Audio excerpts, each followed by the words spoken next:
Fala pessoal, torcedor colorado ultimamente não tem como dizer que tem tido noites boas. Ao contrário, a situação cada vez mais fica irreversível. E eu diria o seguinte: se contra o Vasco, para mim foi aquela rodada que deu tudo errado e o Inter entrou na zona de rebaixamento, com futebol de zona de rebaixamento, baixou a moral e teve a troca de técnico. Esse jogo contra o São Paulo basicamente confirmou o Inter na Série B, pois o Inter foi mais do mesmo.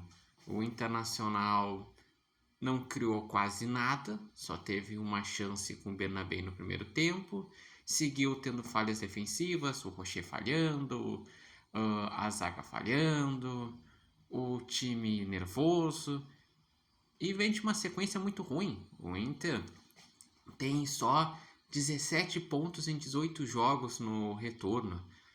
Nos últimos 6 jogos, o Inter só venceu um, que foi contra o Ceará. E quem o Inter venceu complicou o adversário, porque o Ceará ele só está na briga contra o rebaixamento porque perdeu para o Inter. Então, o Internacional ele está numa situação que cada vez que entra em campo, o torcedor perde as esperanças. Porque se tu for parar para analisar, impressionantemente, mesmo com tudo que está acontecendo, o Inter ainda tem chance de se escapar. O Inter piorou ainda mais a sua situação nessa rodada. Saiu de 17º para 18º. Foi ultrapassado por Fortaleza, que ganhou do Corinthians, saiu da zona, chegou a 43 pontos. Aliás, está o Ceará com 43 em 15º. O Fortaleza com 43 em 16º. Daí teve um resultado positivo, que foi o Vitória ter perdido por 4-0 do Bragantino. Daí o Vitória voltou para a zona de rebaixamento com 42 pontos. E o Inter está com 41. Eu diria que é esses três que são os adversários do Inter, além do próprio Inter. Pois o Santos ele ganhou de 3-0 do Juventude. Chegou a 44 pontos.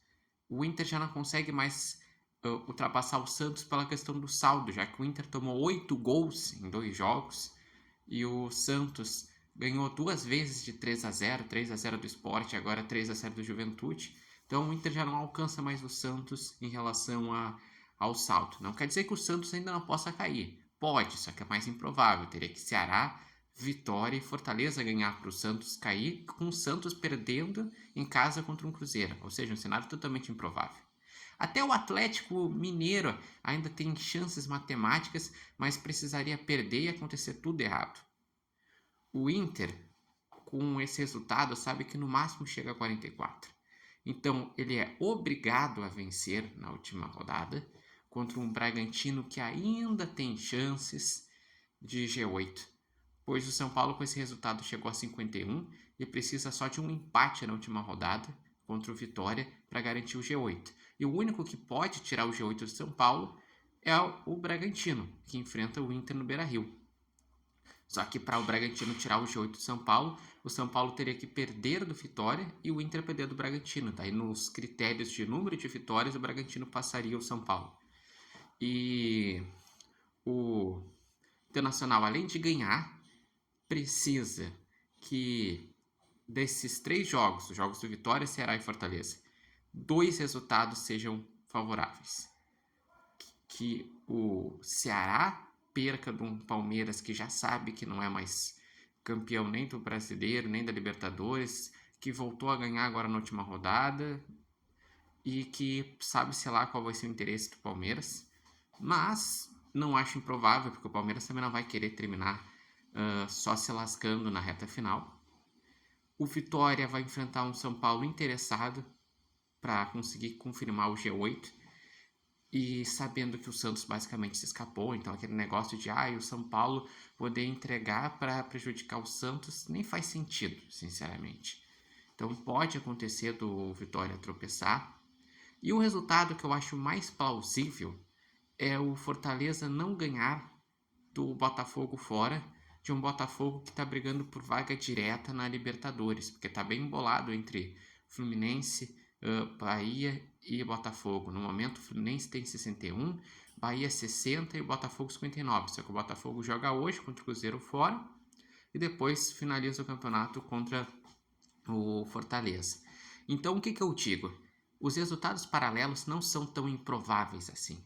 Até porque quem está brigando contra a zona de rebaixamento costuma ter dificuldade de pontuar, porque, enfim, são times mais limitados. Apesar de que Vitória, Fortaleza, Santos, todos esboçaram reação. Todos cresceram. Se o Inter entrou na zona de rebaixamento foi porque eles cresceram e o Inter simplesmente estagnou, ruiu animicamente, taticamente, tecnicamente. E, enfim, para mim o mais difícil na última rodada e o que faz o torcedor, digamos assim, ter menos esperanças é o próprio Inter. Porque se vocês forem parar para pensar, essas duas derrotas, com esse saldo que o Inter perdeu, é o que deixou o Inter nessa situação. E o Inter, apesar de não depender de si, se ganhar, tem chance de se escapar. Só que qual a esperança que tu vai trazer ao torcedor que vai ganhar? O campo não está falando isso. O Inter, para se salvar, precisa mostrar em campo. Que daí, quem sabe, os resultados paralelos ajudem. Mas, para mim, sinceramente, eu não acredito. Eu acho que ou o Inter ganha milagrosamente, mas não vai acontecer todos os resultados, porque tá aquela aura que tá puxando, assim, que tudo tá dando errado. Ou vai acontecer de os resultados paralelos ajudarem, talvez até os três, e o Inter não se ajudar. Mas quem sabe, né? Quem sabe, e seria muito importante que o Inter se escapasse, porque ir para a Série B, com a dívida que o Inter tem, da forma que o Inter está sendo gerido, olha, a situação pode ficar muito pior. Seria muito pior do que o primeiro rebaixamento, que foi o de 2016. E, confirmando o rebaixamento, que tudo indica, vai ser muito merecido. O Internacional, ele tem uma diretoria que faz fiascos desde que assumiu, que só ganhou um campeonato gaúcho. O Internacional, na hora de montar o elenco desse ano, tirou peças importantes e repôs muito mal. Na forma de pensar dos treinadores também, o Roger decaiu demais, daí veio um Ramon Dias que não agregou em nada e foi para o pensamento mágico com o Abel nessas últimas 2 rodadas. Então, o Inter está fazendo tudo, mas tudo para ser rebaixado. Somente o campo, somente algo de diferente pode mudar essa história, que infelizmente no momento está se encaminhando para o Inter ser rebaixado no domingo, em casa. E vocês, como que vem essa situação? Acreditam ainda no Inter? O que esperam no jogo contra o Bragantino?